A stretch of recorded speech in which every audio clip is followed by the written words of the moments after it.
Only 2 weeks left in the regular season, so we have a lot of battles for playoff positions to talk about next on Varsity Voice presented by SFBN.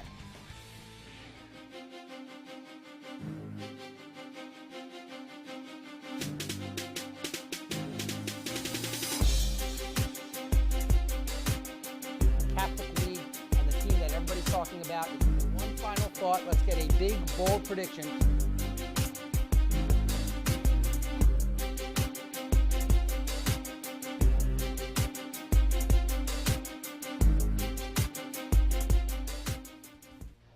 Welcome to another edition of Varsity Voice presented by SFBN. I'm your host, Ari Bluestein, and Mike, we've got a big game in the Philadelphia Catholic League this week. It's the one everyone's been waiting for, LaSalle and St. Joe's Prep. Yeah, St. Joe's Prep comes into this game 6-0 on the season, and they've done it mostly without their star running back, DeAndre Swift, who's heading down to Georgia next year.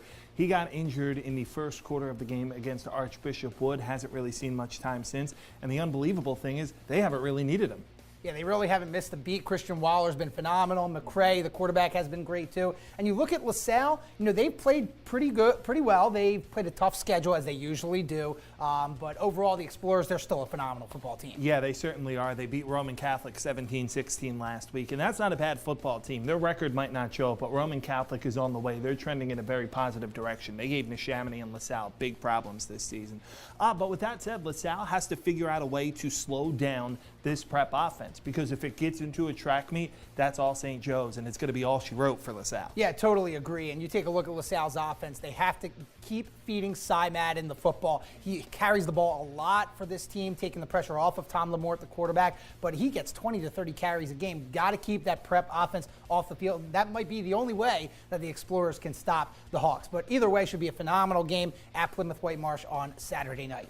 Speaking of phenomenal games, how about the Interact this past weekend, Mike? You have 2 overtime games, and then the one game that didn't go to overtime, game-winning field goal by EA. Yeah, Episcopal comes up with a big win in the last second as Connor Ringwalt hits a field goal kind of off the post, bounce through, and then all of a sudden Episcopal scores a big win over Malvern Prep. Now Episcopal, no rest for the weary. They're going to have to face a good GA team that just barely beat Springside Chestnut Hill. Yeah, certainly. You take a look at that GA-EA game. You look at it, both teams 1-0 in the league. The winner could very well have the inside track on the Interact League title, depending on what Haverford School does against Malvern Prep. And speaking of the Friars, they could fall to 0-2 and be in big trouble in the Interact. Is this a must-win game for Malvern Prep? Oh, it's absolutely a must-win game. It's hugely important because you can't fall to 0-2 in Interact play. And Haverford's a good football team. They just beat Penn Charter. So we kind of thought the Interact might be a little bit top-heavy this year. It's not the case even a little bit. Any given team, any given Saturday afternoon. Yes, certainly. And Penn Charter very nearly beat the Haverford School in that overtime game, only losing 21-20. So, yeah, you got to look out and see how this plays out. You thought that Malvern Prep Haverford School matchup was going to be the determining factor in who wins the Interact. Not so. So we'll see how it all plays out this weekend and going forward in the Interact. We talked about Malvern Prep. That's a must-win game. Well, we've kind of got a must-win game in Suburban 1 with Pennsbury and Abington. Now, these aren't the top-tier teams. It's not North Penn, not Neshaminy, not even like a Penn Ridge. But these two teams are fighting for their playoff lives. Abington at the back end of the District 1 6A standings. Pennsbury just on the outside looking in. But how big is this game for both the Falcons and the Ghosts? Oh, it's hugely important because Suburban 1, just calling a spade, the National Division hasn't been that good this year. We are so accustomed to Abington, Neshaminy, Pennsbury, powerhouse. We haven't seen much of it at all. Pennsbury's in a transition year, new head coach Dan McShane working in a new offense, but here they sit at 5-3 on the season and a chance with a win here to get into the playoffs. They have a bad loss on the resume, however. They lost to Council Rock North earlier on this season. That loss may very well keep them out of the playoffs unless they can beat one of Abington or Neshaminy in the coming weeks. Whereas on the other side, Abington comes into this game fresh off a 48-35 victory over Truman.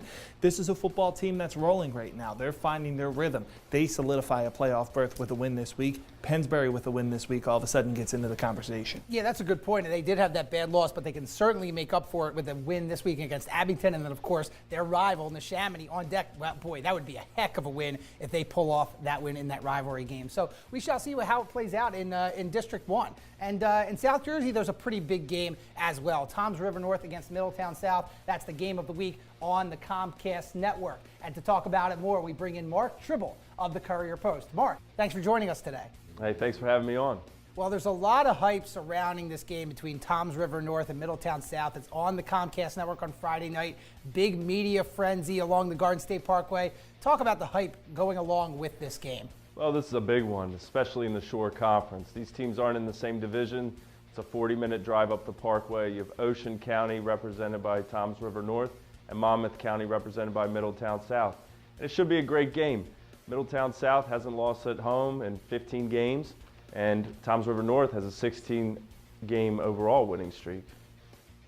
And Toms River North is scoring 50 points a game while Middletown South defensively is giving up just 14. You know, the unstoppable force meets the immovable object. What matchup do you like there? Well, it's interesting because Mike Husney, the quarterback for the Mariners, he's been spectacular all season. He's already gone over 1,000 yards passing. He's got good receivers in Darian Carrington and Bryce Watts, both Division I products likely. And so in order to stop them, Middletown South knows they have to hold on to the ball and kind of slow things down. Play keep away, as Coach Steve Antonucci put it. Well, you talk about Husney. I mean, he's just throwing the ball phenomenally this year, but he's also a dual threat quarterback. He is very good at running the ball. I mean, just talk about the play that he's had both in the air and on the ground this year. Well, Coach Dave Ozerwood said there's not a better dual threat quarterback in New Jersey. Now, Mike Husney's only 5'9", about 160 pounds, so he certainly knows how to get it done no matter what his size is. He's been very good this year. He's started for the better part of the last 4 years. And Toms River North leans on him to make plays. I mean, whether it's on the ground or whether it's through the air, and he's shown he can do it. I mean, like he said, they get about 500 yards of offense per game, just under that. So they've been great. Well, you said he's a great dual threat option. Which threat do you need to take away to kind of immobilize him? Well, I think you have to take away what they can do on the ground. They average more than 300 rush yards a game, and they do have about 170 through the air. So they're certainly capable of doing both. But I think if you stop the run, you have a shot. Well, Mark, I know last week when we had you on for the Shawnee Camden Catholic game, you couldn't really release your prediction quite yet. But how about for this one? You have a prediction for Toms River North against Middletown South? Yeah, I do. I think the fact that Middletown South's been in some tight games is going to help them keep this close. The closest game that Toms River North's been in was about 10 points.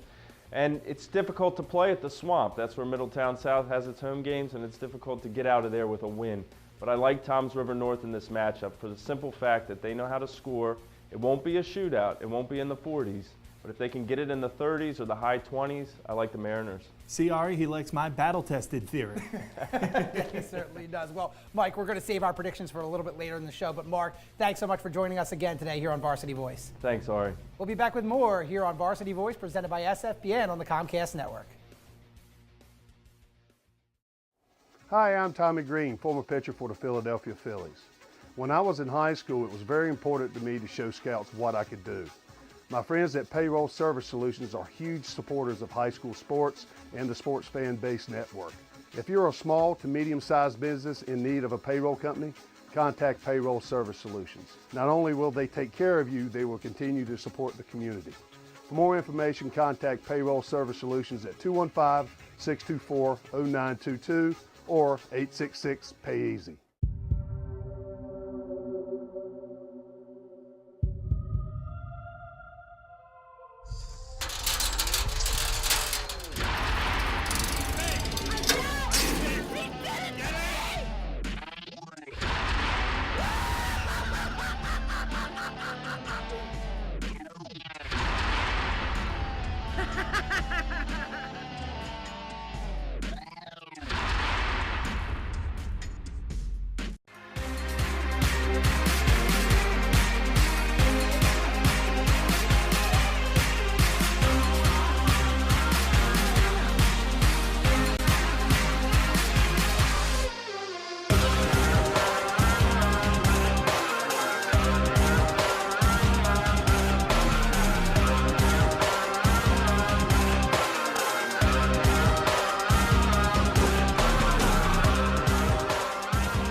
Welcome back to Varsity Voice.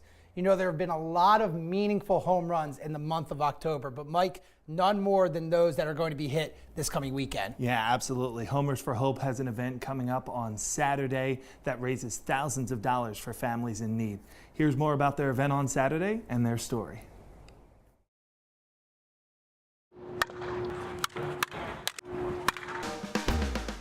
Homers for Hope started when a friend of ours was killed in an accident, and a bunch of us got together, went to a Little League field and started to play home run derby and pass the hat and, you know, raise whatever we could for his widow.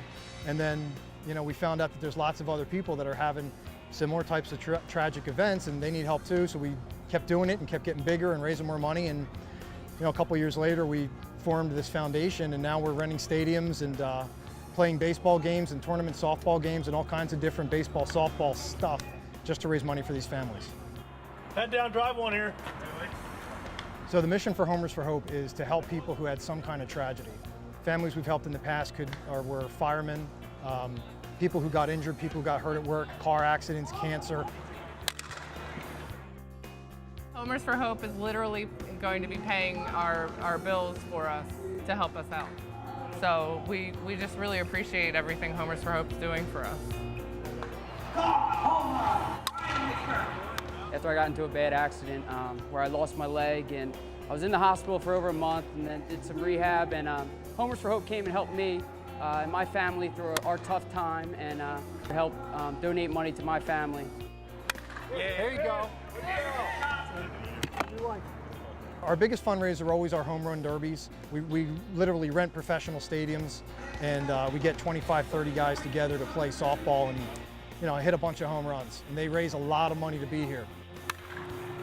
Other things we do are baseball teams, men's baseball teams, softball teams. We've done tournaments. We've done hitting contests for little leaguers. We've done clinics, anything baseball, softball related, where we can get a good group of guys together to use their talent to raise money for families. We'll do it. The impact's tremendous. We had a veteran last year who broke his neck. We were able to pay for his mortgage and his insurances for an entire year. We ended up with $7,500. Yeah. A lot of these families are worried. They're staying up at night trying to figure out if the electric's going to get turned off or if their water's going to get shut off. They don't have to worry about any of that stuff with us. We keep the water turned on, we take care of their food, and then they only have to worry about getting better. I'm really excited to see it go from something small in the woods to now we're renting stadiums and there's 45, 50 guys a year that want to do this. I'm just really excited to see what the next step is. We're always looking for volunteers. We never have enough volunteers. Always looking for players, always looking for softball players and baseball players that want to use their talent to raise money for others. I encourage anyone to step up to the plate because you'll not only have fun, you'll make a difference in the lives of so many families who desperately need it.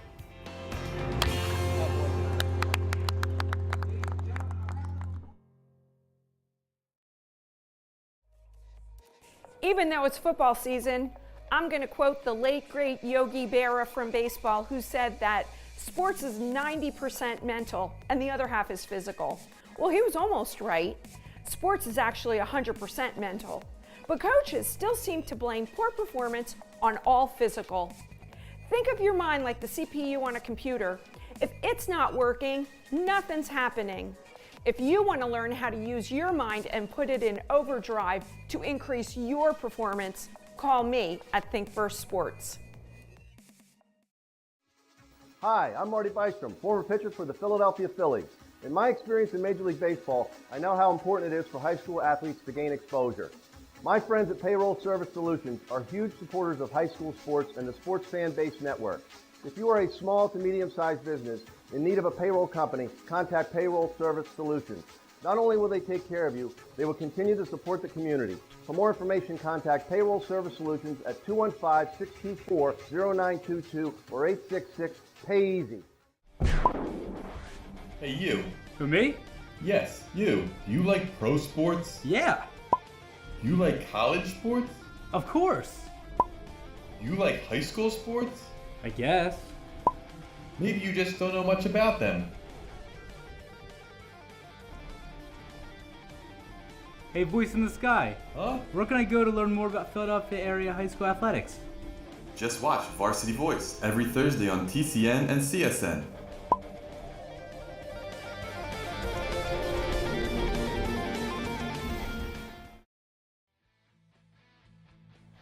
Welcome back to Varsity Voice. I'm joined now by Aaron Ace Carter of the Philadelphia Inquirer. Ace, welcome back. Thanks for having me. Playing hurt today, a little bit under the weather, but let's get it rolling. Well, thanks for coming in and powering through, because we have a lot of city games to talk about, and certainly in the Interac. I mean, that was the first thing I wanted to bring up today. Wild weekend in the Interac. You had 2 overtime games and then a game-winning field goal as time expires in the EA Malvern Prep game. I mean, just talk about what happened in that game and the other crazy games in the Interac. Yeah, I'll start with the Haverford School Penn Charter game because I was there, wrote a story about it. And so, great physical contest. Both teams kind of went back and forth. Winds up going into overtime. Haverford School scores in the first play of overtime. Penn Charter scores on 4th down on their overtime possession. They line up for the extra point, but instead of kicking the extra point, they try a fake inside toss, inside shovel pass that falls on the ground incomplete. Haverford School side erupts with celebration. A great close contest, and especially on the heels of last season when these two teams played at Penn Charter again. Triple overtime game. Haverford School wins 41-40. Well, they certainly have had some pretty close games the last couple of years. And then the other close games, you had Germantown Academy with a 16-13 overtime win over SCH Academy. And then you have, as I alluded to, the EA 37-34 shootout win, upset win over Malvern Prep. What a thriller that must have been. Yeah, how about it? So when you talk about that game, the first thing that jumped out to me, because I wasn't there, but if you would have told me that Malvern was going to score 34 points, I would have said they would have beat Episcopal, handily. Right. But Episcopal was able to put up numbers. CJ McAnally, 3 touchdown passes, 93 yards rushing. So a great game by Episcopal. And it looks like, this Interac is going to be a lot more competitive than we at first assumed in the beginning of the season. Yeah, I would say so. All these close games. I mean, Haverford School almost losing. Malvern Prep did lose. And you look at EA, kind of the surprise team. They've been playing really well all year. And now they've got a game against Germantown Academy, which really could have first place implications. I mean, if you looked at this game on the schedule, you probably didn't think much of it. But now you're talking about the winner of this game could have the inside track at first place in the Interac. Absolutely. And so this matchup is going to come to, so this is a good quarterback matchup. So Germantown Academy, Kyle McCluskey, the big lefty going to Villanova. And so last week, they struggled a little bit, 15 completions, only 117 yards passing. So they like to dink and dunk, not going to take a whole lot of shots down the field. But this game, and then we already talked about CJ McAnally at Episcopal Academy and what he was able to do last weekend against Malvern. And so I look for this to be a quarterback matchup and see that matchup dictate who wins. Now you take a look at Malvern Prep and Haverford School, and this was a game I think most people had circled on their calendar, including myself, that this could be the deciding factors who wins the Interac. But now you look at this game for the Friars, it's almost a must-win situation. Now 0-1, they can't afford to go 0-2. Right, exactly. And so when the season first started, everyone assumed it was going to come down to Malvern and Haverford School, and rightly so. They were the two teams that competed last year and battled it out last year.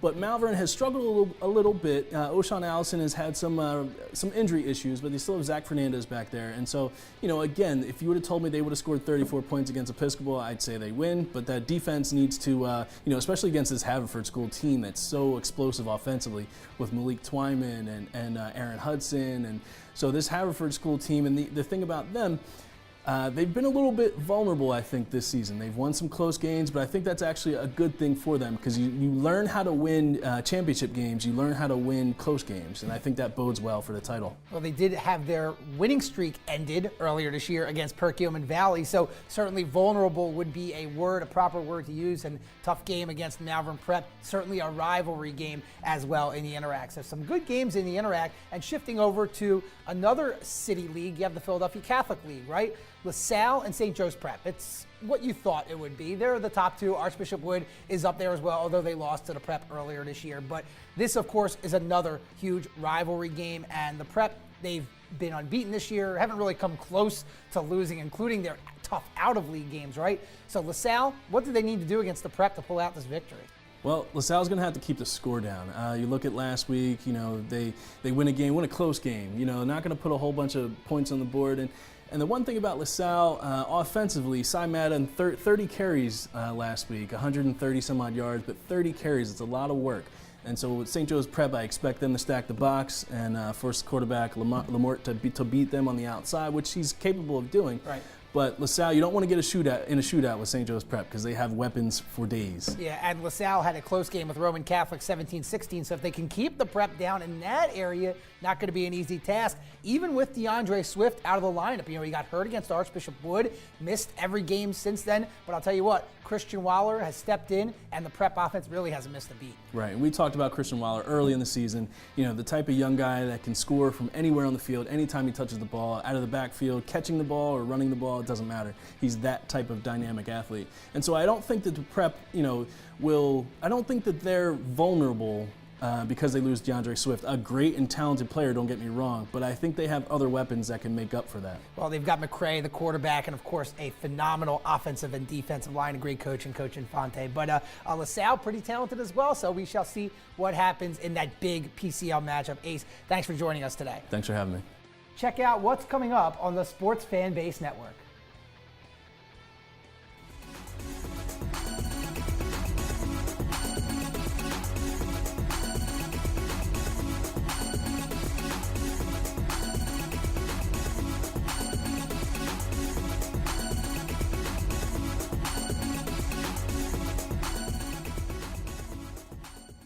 Well, it's time to make predictions, and Mike, I had the edge on you again last week, including our game of the week. How about Camden Catholic blowing out Shawnee? All right, the again was unnecessary. They got the hand on me again. Hey, I picked Shawnee and they lost.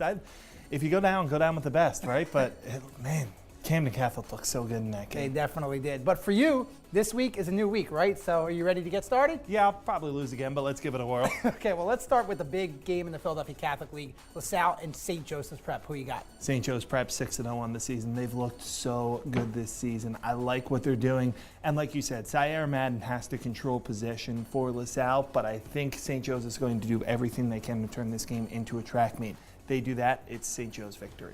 I agree. I'm going to go St. Joe's Prep. I mean, their offense is just way too good. Even with Swift missing some time, they really haven't missed a beat. McCray is just a beast of a quarterback, and that St. Joe's Prep defense, not too bad either. So I'm going to go with the Hawks over the Explorers in that one.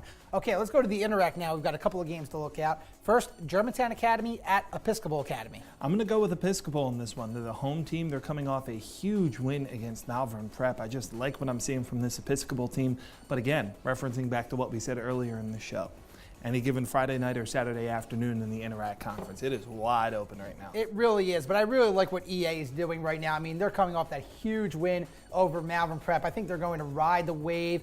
They have a lot of talent on offense, and I think they're going to be able to score some points against the Patriots of Germantown Academy, so I'm going with Episcopal Academy in this one. Malvern Prep and Haverford School, we thought this would be the battle for the title, but really it's a big game for both squads. Yeah, it certainly is, and sometimes you can't overthink predictions. You have to do a logic test. Is it possible that Malvern Prep is going to go 0-2 in Interact play? No. So I'm taking Malvern Prep.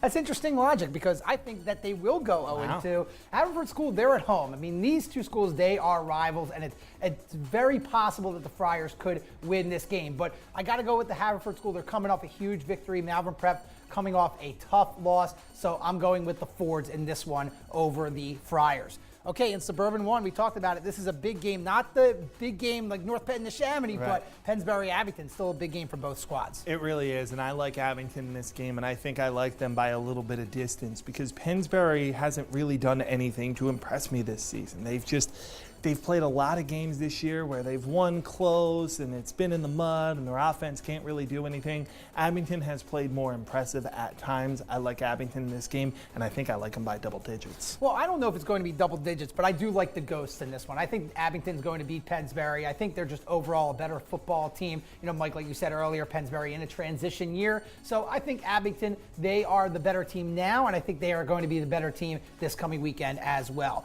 Finally, the game on the Comcast Network, Game of the Week in Jersey, Toms River North and Middletown South.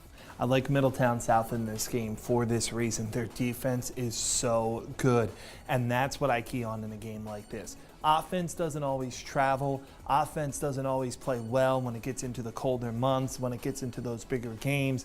And what's your plan B if your offense doesn't work? Middletown South, you can always depend on a good defense. I like Middletown South in this one. Well, the weather might actually help Toms River North because it's a little bit warmer this year, so I'm going with the Mariners. I love Husney, what he's able to do. I don't know if Middletown South has seen a dual threat quarterback like Mike Husney, so for that sole reason, I think Toms River North will find a way to score the amount of points to win the game against Middletown South. Although I don't know if Mike Husney has ever seen a defense and a defensive line like Middletown South. The fact that he's only 5'9" might actually play against him because there's going to be a lot of hands and bodies in his face. I can guarantee you that. That's definitely a good point, but we shall see if offense or defense wins in that game. And Mike, as always, thank you for joining me here on Varsity Voice. Thank you. Check out our highlight of the week. The highlight of the week is brought to you by ProVantage Insurance and Financial Services. With over 40 years of experience, ProVantage will work closely with you to find the best coverage for your auto, health, life, homeowners, and business insurance. ProVantage puts clients first, and they'll do what it takes to ensure your future through the proper protection. We welcome the opportunity to add you to our family.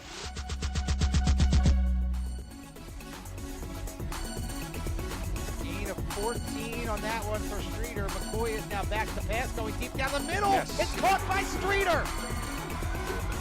He's going to go.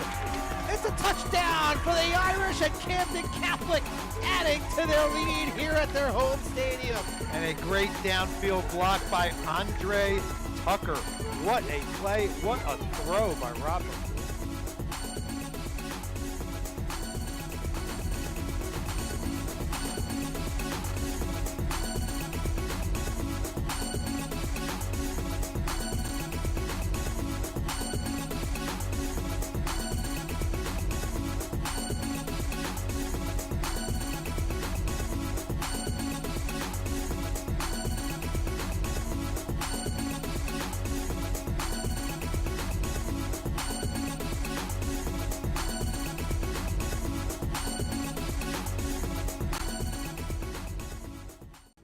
Select video equipment for Varsity Voice has been provided by DMP Video.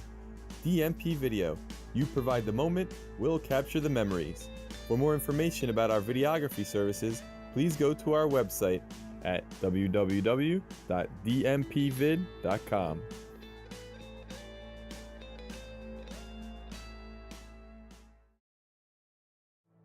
The Sports Fan Base Network, this area's leader in high school sports broadcasting, is continually bringing you the most in-depth coverage.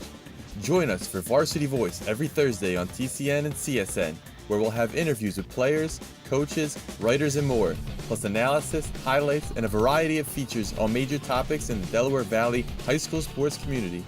Tune in every Thursday at 6 p.m. on TCN and 11:30 on CSN for the best and only high school sports show around, Varsity Voice, presented by SFBN.